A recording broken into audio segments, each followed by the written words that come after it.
Okay, good morning. Good morning, Reuben. Thanks for being here with us at the Spark Disruption the Easy Way. We are doing this podcast and this video recording also to learn more from the ground, from people in various organizations. They are in a position of leadership, or they have something to share with us, especially with this crazy year we have been going through in 2020. So welcome, thanks for being with us, we really appreciate it. Reuben works for Unilever. Unilever doesn't need that much of introduction, but I guess Reuben could introduce himself, and then maybe you can talk more about what you do in Unilever. And I have to say, I was impressed this morning when I saw him showing up with a microphone, and I told him, that was, we should switch role. He was so organized, and so anyway, I'll pass the word to you, and let's enjoy our conversation today. Well, thanks, Francesco, and good morning to everyone. I'm Reuben, and I'm currently the audience development / insights specialist, insights lead at Unilever Malaysia. And in simpler English, I help brands plan for the collection and usage of consumer data in ways that help them deliver business outcomes. There's a lot more to it, but that's the easiest way to understand what it is I do. Okay, fantastic.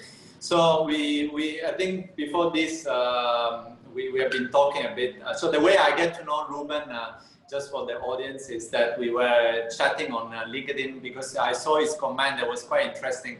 And I always like people that, comment, with the critical thinking, way. And I engaged with him. And then we started a long conversation via LinkedIn chat. Yes. And then I thought it would be great to have a proper chat. And since, COVID is still around, let's do a video chat for now. And once possible, we're going to get a coffee. So I just wanted to learn more about, in your opinion, what was your hardest challenge for this year during this pandemic period for you as a person, but also as a business, in Unilever? That's actually a great question. So I'll start off with the business one first. And I think it's quite obvious for everyone to see that a lot of businesses, a lot of industries are affected. And I think for us, Unilever, business-wise, the greatest challenge was, simply put, how do we minimize disruption to our normal ways of doing business while still taking care of our employees and staff. And of course, there are other leaders who can go into greater detail about the nitty-gritty than I can.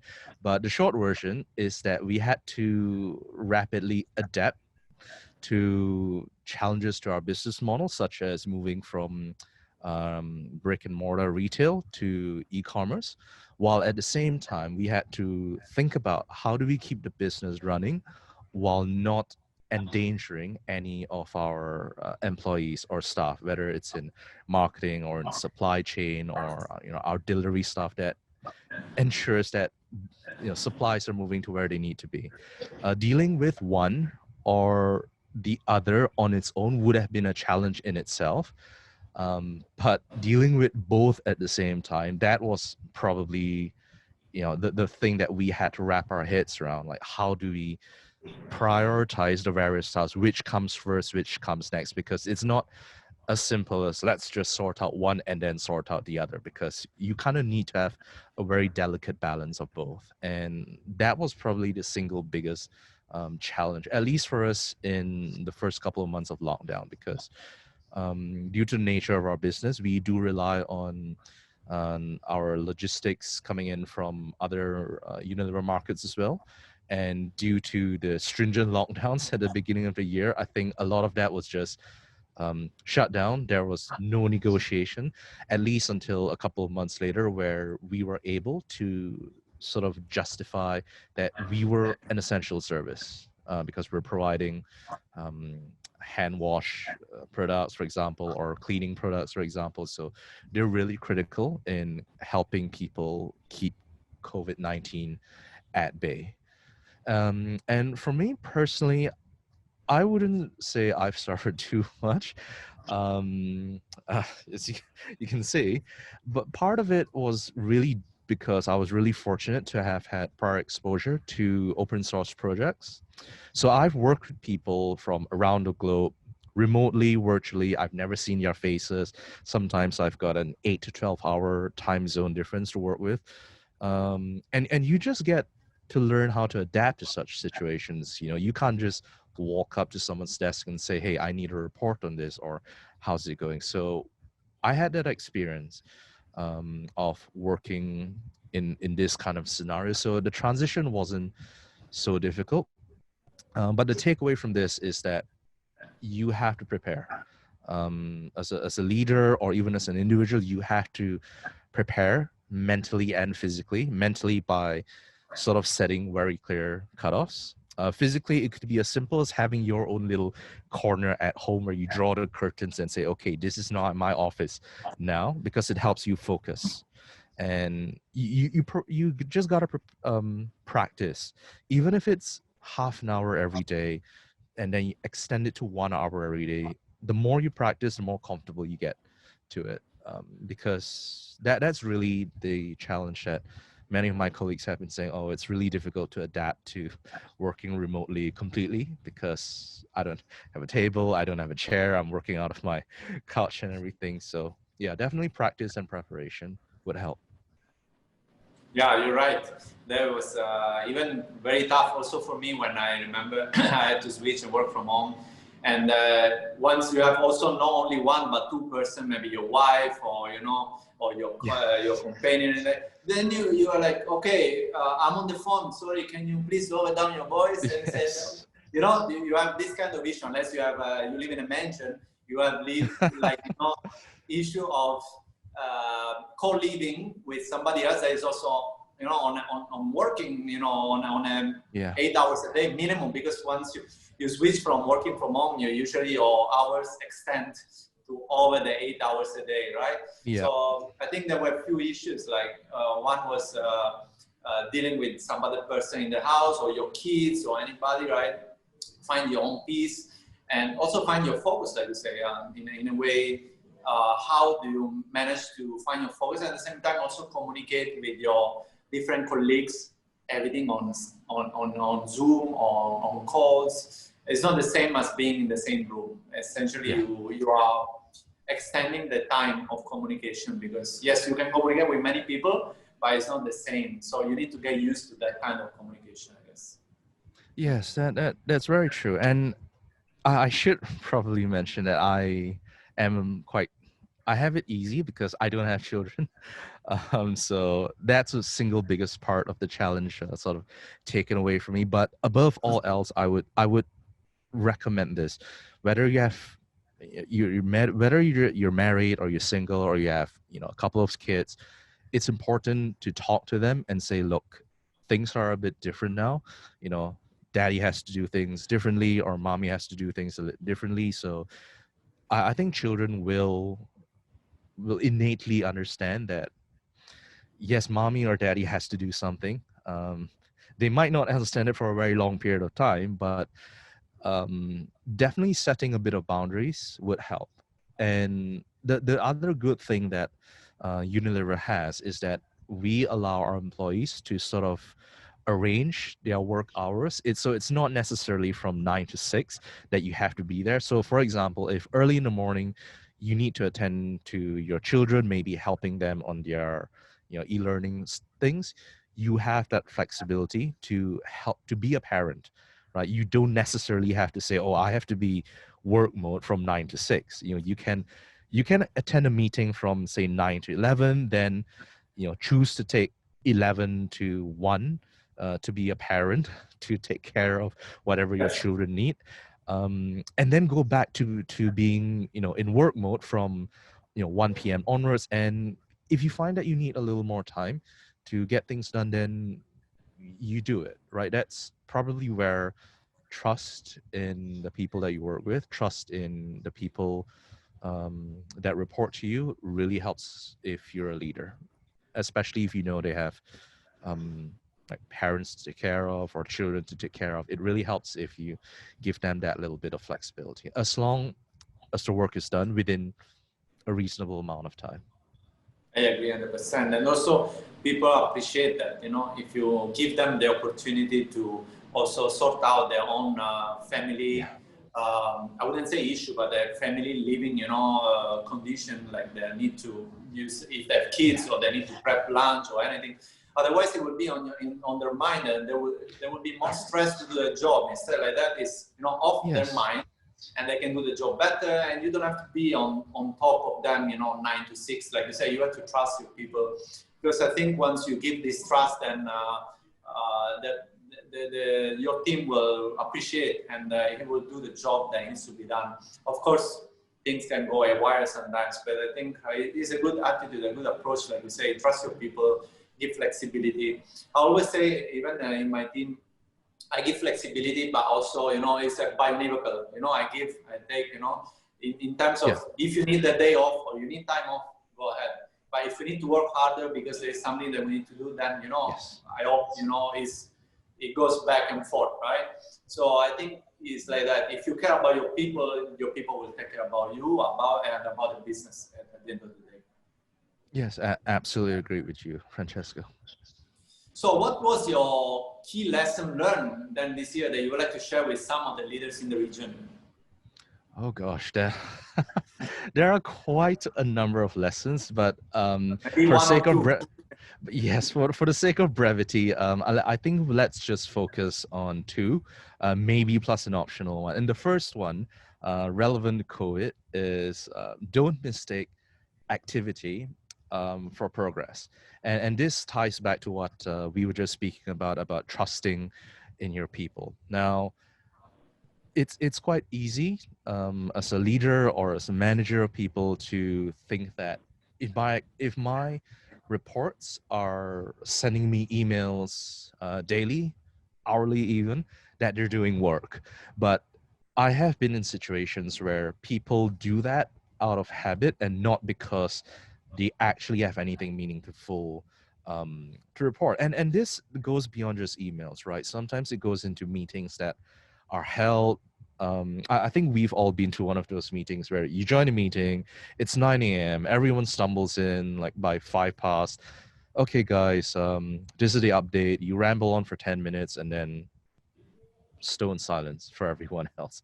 So then that begs the question, do we really need to schedule a 1-hour meeting every week, or should we rather update people? If it's a routine update, send out an email, use Microsoft Teams or anything else to get the notification out. And if it's really important that your people know something, then call for the meeting. Guys, I need you here for the meeting because this is important and I need your input. So don't have activity just for the sake of having activity, because progress is what moves the business forward. Activity in itself is not a guarantee of progress, because there are a lot of activities that are just what I call box ticking exercises.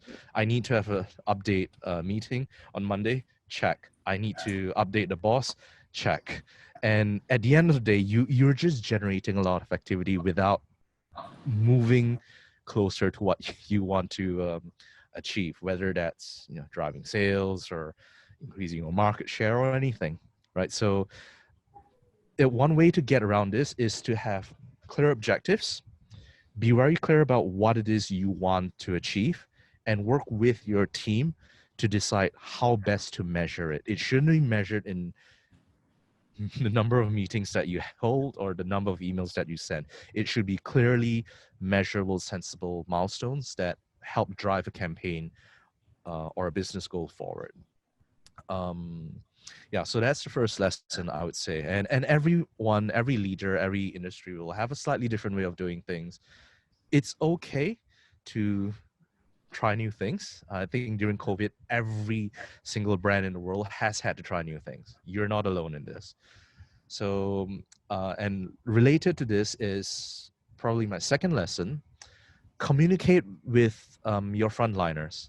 And by say communicating with your frontliners, I mean communicate with the people who are actually implementing the work. Because during COVID, we've realized that a lot of well-established processes and ways of doing business have been reset. So who better to give you feedback on whether or not something that you're trying is working or not working than the people who are actually doing it?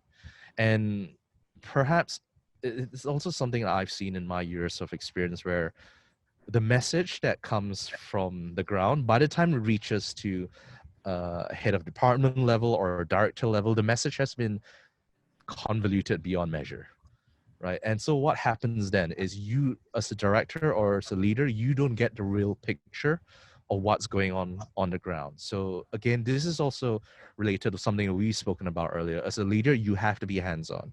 You can't just say, oh, I'll just wait for them to give me a report, and then like the people on the ground will give their managers report, their managers will give their managers report, and their managers will report to me. Because by the time, it's like the Chinese whispers game, by the time you've gone through several steps, the message has been garbled. So from time to time, I'm not saying do it every day, but from time to time, check in with the people who are doing work on the ground. They will be able to give you a much more current, um, up-to-date view. And conversely, to their benefit, you will be able to share what are the concerns of the business at a higher level. What's the strategic view, so that the people down there understand why exactly are we doing this? Can I offer any input to do this better? So that's where a two-way communication process is really important. It's not just I'll tell you what to do and you give me a report after that. It's very transactional in that sense. It needs to be transformational, where you genuinely make an effort to listen to what they say. And again, if you trust in them to care about the business, they will listen to what you have to say. That's the business concern. So that's the second lesson, really. And I've already accidentally covered the third one, but lead by example. As a leader, this is a bit of an obvious one, right? I think it's quite cliched, but as a leader, you have to be there on the front lines. You have to lead. So, for example, if let's go back to one of the things I said, if you're trying to cut down on pointless meetings or emails, as a leader, you have to start with you. You can't end up sending, say, 60 emails a day and then expect your team to suddenly cut down to, I don't know, 8 or 10 emails a day. You have to start leading at the top. It's not going to be easy, and it won't be an overnight process, but you got to start. You have to start, and your team will follow you. They will follow your example. They will watch you. They will learn, what should I do, what should I not do, and it will be cascaded downwards. So if I can recap your three key lessons, the first one is don't do activities just for the sake of having it. So yeah, so don't mistake activity for progress. Have very clear milestones that ensure that you're moving towards your goal. And the second one would be communicate with your frontliners, the people who are actually doing the work. Have that two-way communication open. yes. And definitely the third one is lead by example. Whatever you say that the business should be doing, they need to see you do it. They can't just hear you talking about it. They need to see you doing it. And it needs to be consistent. You can't just say, oh, I've done it once 9 months ago, so therefore you guys should be doing it every day. No, it has to start with you as the leader, and it has to be consistent, because that's how you set an example for everyone else. I agree. And I think for a leader, of course, of a big organization like yours, it depends on where it's in the hierarchical role. It's going to be tough to be constantly in touch with the frontliners at every level. But I think it's still possible to, time to time talk to different people at any level to have a different feel of things. Because sometimes, like you say, the people that are in the frontliner, they are really doing the job and getting feedback from customers, and so they can really give you that insights that is otherwise difficult to get it at a certain level of the company just on a piece of paper. So I think it's not that easy, because I guess the higher you go, the less time you have in general to do many other things, because you oversee many people, you oversee many processes and functions.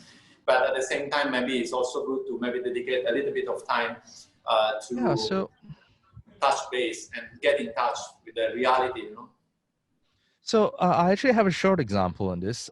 My previous GM, Dutch lady by the name of Annemarike de Haan, and she actually took the time to meet, to sort of have a lunch session with every single new joiner in Unilever Malaysia, regardless of rank. And during that lunch session, she wanted to hear from us what exactly were the challenges in the role, what exactly were new developments in what it is we did. So she would hear from the mouth of a newly hired supply chain manager, or the challenges from someone who works in finance, or in my case when it came to data driven marketing. It just was a very refreshing thing, because it shows that she was not above scheduling time for us. It's not weekly for sure. It's not even monthly, but the important part was that she took the time to schedule a session with us, not one-on-one, but in a small group, to hear what we had to say. And it was a genuine discussion. It didn't feel like I have to report to my GM. It felt more Yeah. like a roundtable talk where she's genuinely interested and she shares with us what is it the business is doing, like what startups are we investing in the region, and how she thinks it helps the business. So what do you guys think? And that's where we were encouraged to actually speak up. Yeah, I see the benefits in supply chain, I see the benefits in logistics, and it really helps to have that kind of an open channel, because it shows that the leader, even at the country level, is willing to take a little bit of time out to listen to what we have to say, And and just setting that sure precedent is good. sorry, I'm sure she has Sorry. created this safe space for you guys to talk. That's Yeah, why you say, I felt good to, you know, that we could brainstorm and say what we thought was, I mean, our opinion based on, of course, whatever you have done in terms of your specific role, right? So I yes, think that absolutely. that's a fantastic approach. I mean, great. In terms of COVID, right, as an FMCG company, like you say earlier, you were saying that you had some issue in terms of during the MCO period. I guess there was a problem of logistics and delivery of products, and you know, from any other countries to Malaysia and so on and so forth. I remember also, I mean, I'm an Italian, so I was looking for pasta and I had a very big issue to find pasta, you know, at the period of time. So I didn't stock enough apparently. So then I guess same was for you guys with different type of products, but same issue in terms of logistics and distribution. So how was that period? I mean, and now I guess you guys have learned from that. So perhaps you have already process in place, or in terms of if there is another emergency like that, what we're gonna do, right? So did it really disrupt your operation, and you know, and in terms of team morale, productivity, and so on and so forth? How did you see that? I mean, going from MCO to CMCO and so on.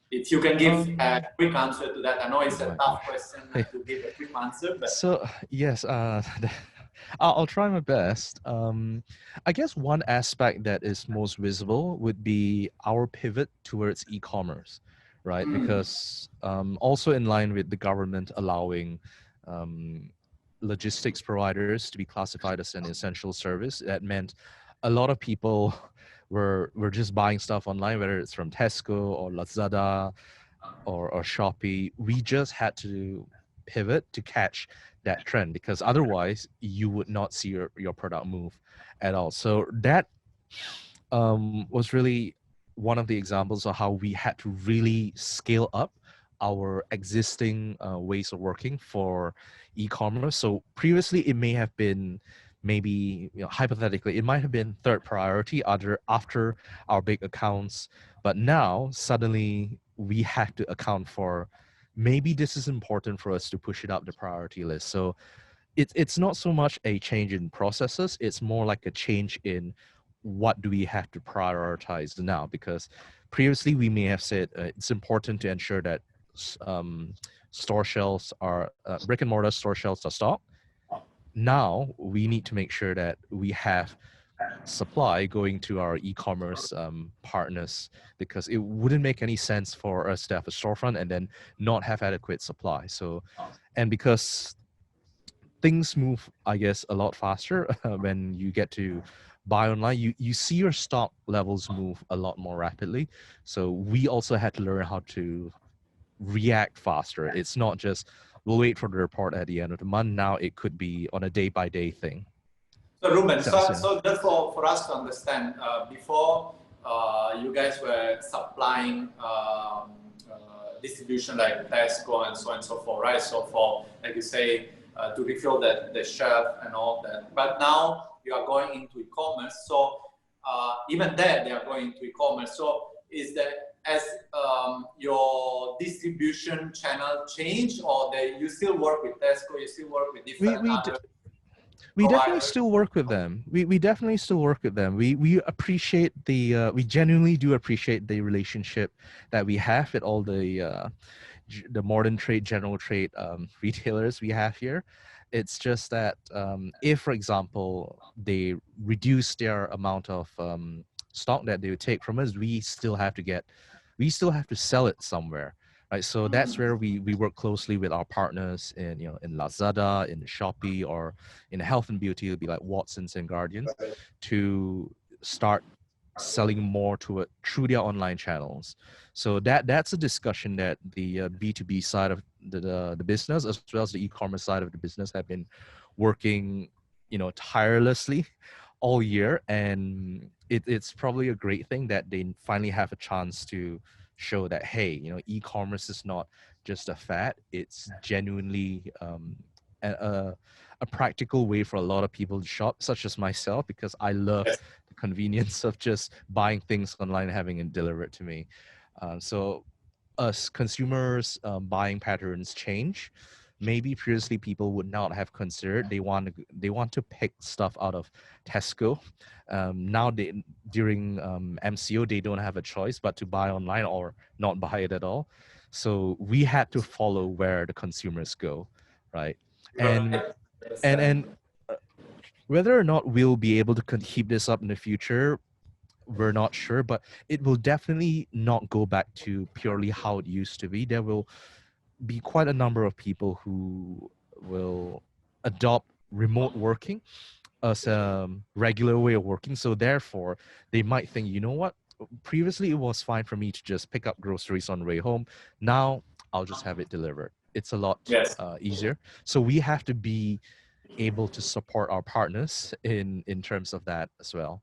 So not in Malaysia, but in Philippines, for example, the Unilever team have actually pioneered a direct-to-consumer model where they actually have their own storefront and they sell direct to consumers. So that's one of the really interesting things that we will see in the next couple of years, I guess, where not just Unilever, but probably P&G, Nestle will pivot towards having a hybrid B2B to C model, as well as a direct to consumer model where they sell directly to consumers without going through like a retailer or distributor. So Yeah. what space to watch in the future. So you As have for right now the model has on one side at the retail, so you yeah, supply the retail. On the other side, you also supply through e-commerce platform that already have millions of users on it. But yes. on the other side, for example, for Philippines or others, you are also thinking of doing a direct sales from you guys directly to consumer through your own channels. Is that correct? Yes. Not in Malaysia, not yet. Yeah, But yeah. in some of the other markets, they have pioneered that model.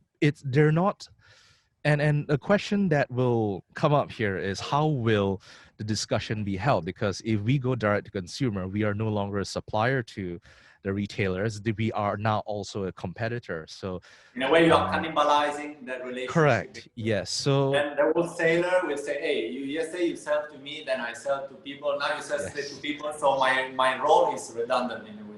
Yes, so we would effectively become a direct competitor rather than a supplier. So definitely that discussion has to be handled with a lot of tact. It's not a matter of let's just do it, because then we Yeah. would upset a lot of business relationships. And I don't think there's a clear answer to it. I think every market will have a slightly different approach of doing it. But we are seeing some promising results, not just from Philippines, but from, for example, Thailand, where they're having more close partnerships rather than just selling stuff. So it's definitely something, a year of exploration for Unilever in the region. Very interesting. Okay, thanks for sharing this. Yeah. I think another question, since we are talking about change, we are talking about evolution of the business and so on and so forth, and we talk about a lot of challenges faced during COVID, personally, business-wise. I think one question, since ezyspark, we are a learning company, right? So we are a learning platform. We are always curious to know what you guys think the skills of 2021 for your people will be. What do you think your team, yourself, and people around you will need to focus on to improve, and to keep up with the changes, essentially? Oh, wow. Where do I start? Again, I've highlighted three that I think are probably something that everyone, not just leaders, but down to the individual, we can apply. And the first one is learn the art of perspective taking, learn the art of understanding what it means to metaphorically be in someone else's shoes. It could be a business vendor if you're thinking of business partnerships. It could be the consumer learning what it is that motivates them to buy, especially during times of, say, restricted income or times of pandemic like what we're going through right now.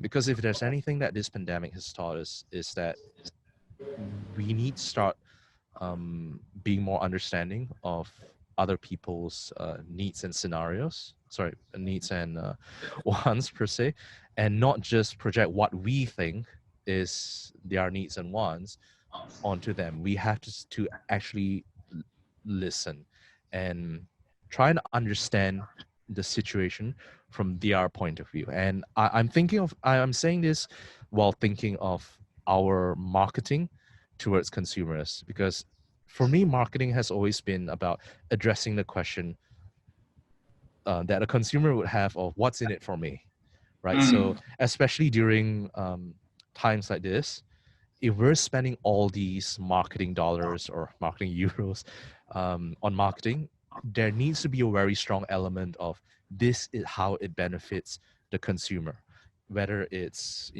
helping them, whether it's by providing more content for them, so information on how to cook delicious meals that your children would enjoy, for example, or how to spice up cooking at home as a newbie chef, for example.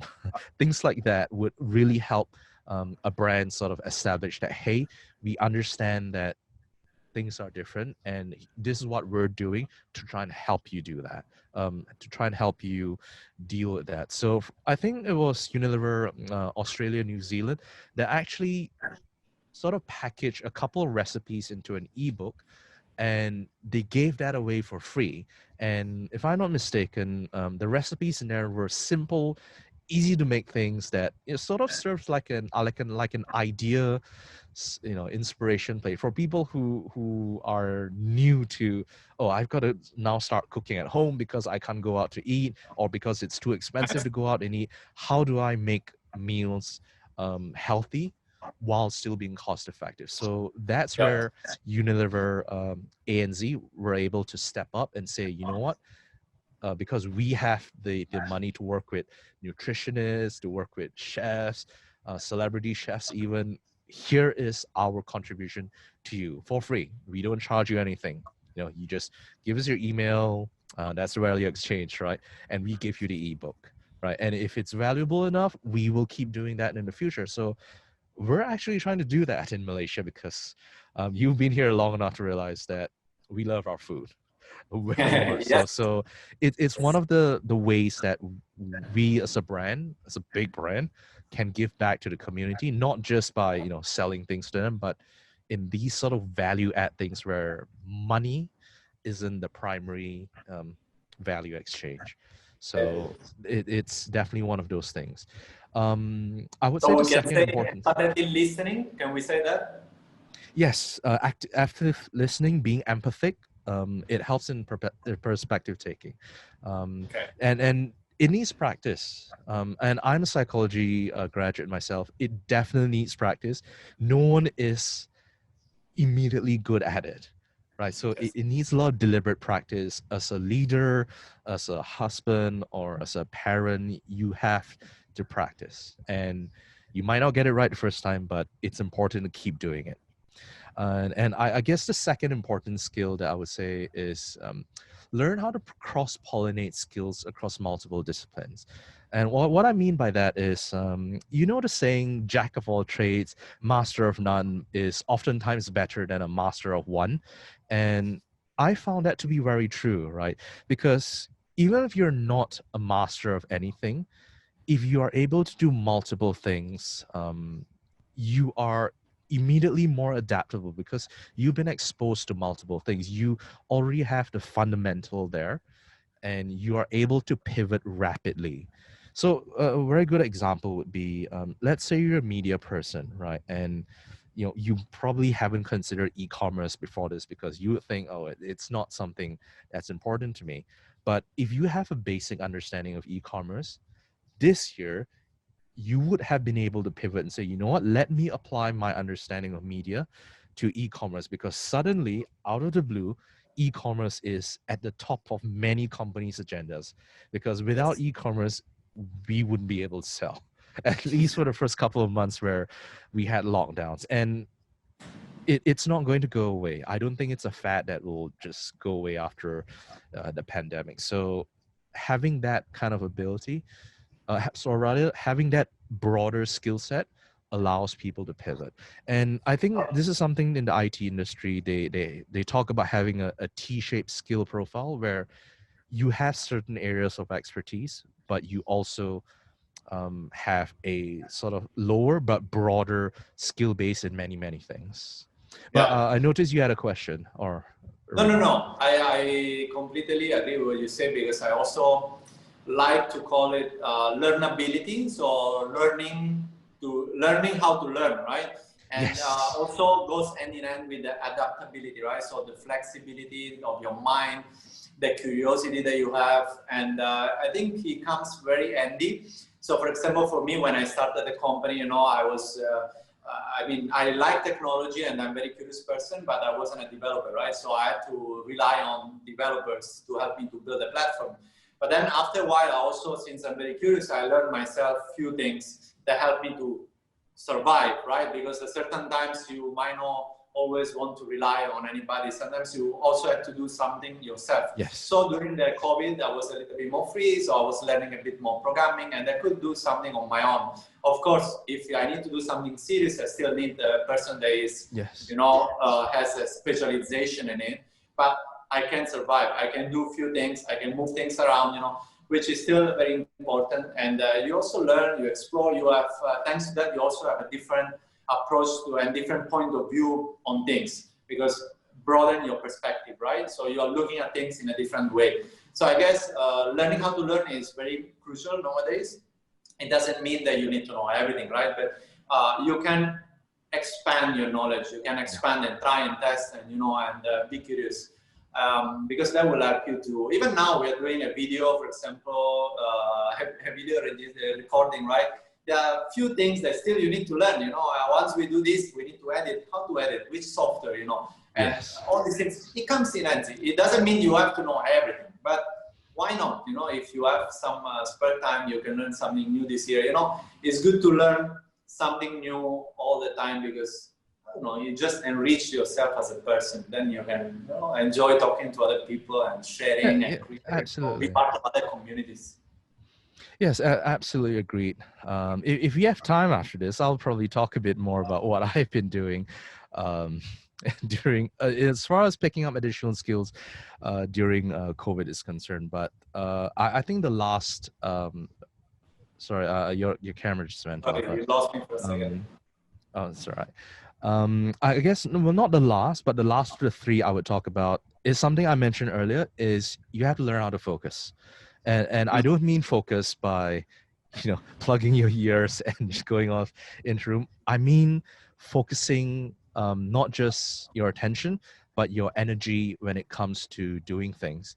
So this is something I bring up because one of the key concerns that we've seen in Unilever during the pivot to work from home is that they're constantly my colleagues, peers, reports, they're constantly being stretched to do everything because they've only just transplanted your regular routine onto a digital form. So not only are they distracted by Facebook, YouTube, Netflix, and all that, but they're distracted by instant messages and all that. Whereas if you're talking to someone in person, like I am talking to you right now, you give that person your full attention, right? Whereas if you're talking to someone over instant messaging, it might not come across as focused. So it's definitely a skill I would say all of us need to pick up, and that is learn how to focus or learn how to manage your distractions. I am not saying don't go on Facebook. I am not saying,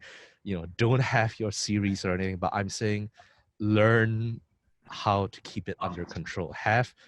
And everyone does it differently. Some people will say, you know what, from 9 to 6, that is my work time. Absolutely no relief whatsoever. Some people who are parents, for example, can't necessarily do that. So they will have to learn how to chunk their time. Like from 10 to 12, that is my focus time. From 2 to 4, that is my meetings time, or 2 to 6, that is my meetings time. So that's really an example of how they're focusing their energies and actually getting things done rather than having to rapidly switch between things all the time. To be in a way focused is very important. I agree, especially in this kind of how to say society that we live in, which is becoming harder and harder to get focused because we are bombarded by any message anywhere in 10 different type of channels, and different application. So I guess you are right. Being focused is essential to be effective also and efficient in whatever you are doing, either personally or business-wise. Yes. So yeah. Thanks so much, Reuben. I think we have had a very nice conversation today. We have learned a lot from you, and I hope our audience also, I'm sure, will find some interesting insights. So thanks so much for being with us, and I'm very happy to have known you better through this call. And I'm sure we are gonna keep talking on this, and see maybe in the next couple of months, maybe we'll do another call and see what has changed, Sure. And what we have been able to improve in our lives. Yes, thanks very much, Francesco. It's definitely been a pleasure talking to you over LinkedIn and finally getting to engage with you on this. Yeah. So we'll talk soon. Now for now we'll say bye, but it's gonna be a coffee hopefully soon. Yeah, and maybe then I can actually go on and recommend some of the books that yes, to please. listeners. If we still have time, that is. Yeah, so I'll keep it real quick.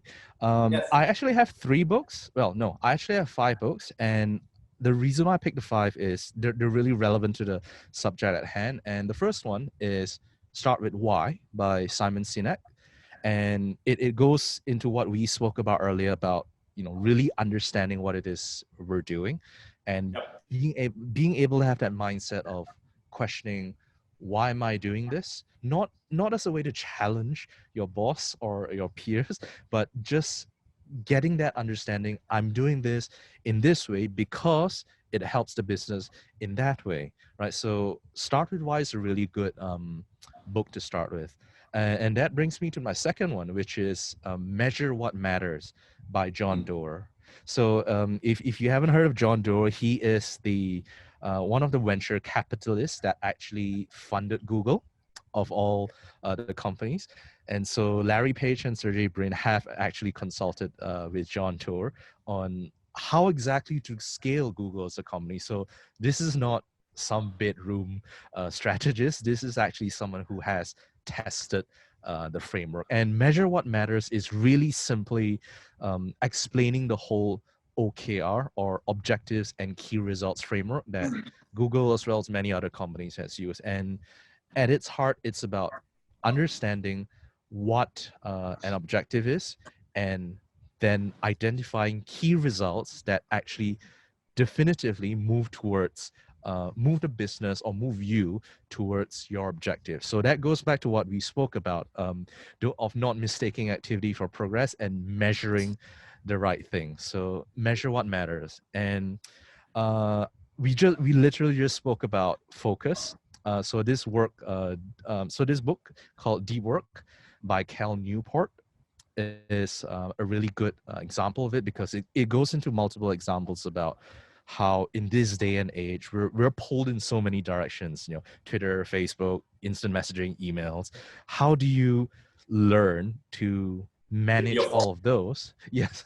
And your phone, which is probably like the single biggest source of distraction. How do we manage all of that properly to help us focus and create what Mr. Newport calls deep work, deep focus, deep thinking kind of work, which is really important because a lot of people in this day and age are knowledge workers, right? So knowledge workers, we shouldn't be working like blue collar workers, like people on an assembly line. We need to be able to dig deep and just have in-depth conversations like what we had on LinkedIn.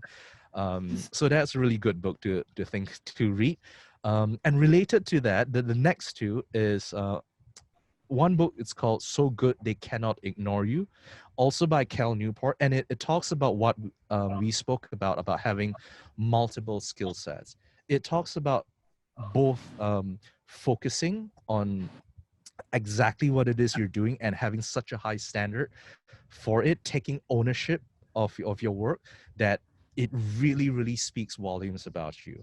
And the so good part basically means as an employee, you're not just a one-dimensional person. You are well-rounded, well-versed, well-experienced, that you are so good that people literally cannot ignore you. Because if you want to talk about finance, that's the right person. If you want to talk about logistics, he knows a bit. If you want to talk about marketing, that's your person. So that's really one of the books that I thought was really, really enlightening.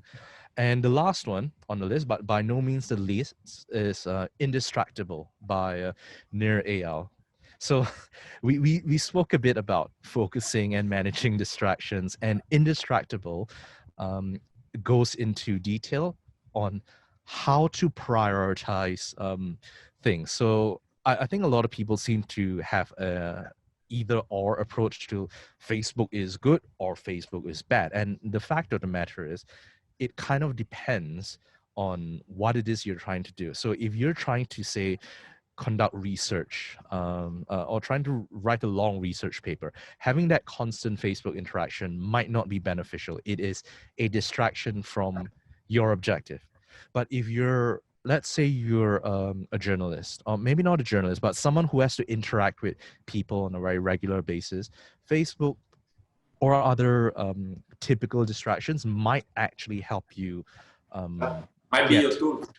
Yes, exactly. It might actually be a useful tool. So there is no one size fits all answer. It really depends on how you define your objective and how you want to work towards it. And so the ideas in Indistractable and Deep Work, sometimes they seem a little contradictory, but that's the beauty of all the books that I've suggested. It doesn't tell you this is good or this is bad. It encourages you to think for yourself, does this work for me? And I think that's really the takeaway, that if you remember, I mean, if people remember nothing from this, it's just one easy takeaway. It's slow down and think about what works best for you. Don't just follow the flow. I know there's a saying that I heard somewhere, and I really like it, is only dead fish go with the flow, right? So only dead fish go with the flow. Oh, okay.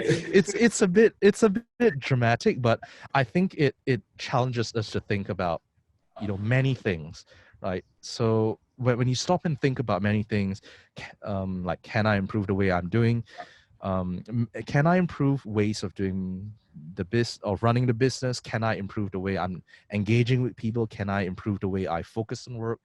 That's when you have even more questions, and these 5 books have helped me personally, both as an employee and as someone who is in a position to lead certain aspects, to start thinking about things in a more critical manner. So yeah, I would end on just those 5. Thanks, Ruben. I think, you mentioned some of the book I knew, some I read, but some I haven't read. So I'm going to, after this, take notes and read some of them. Sure.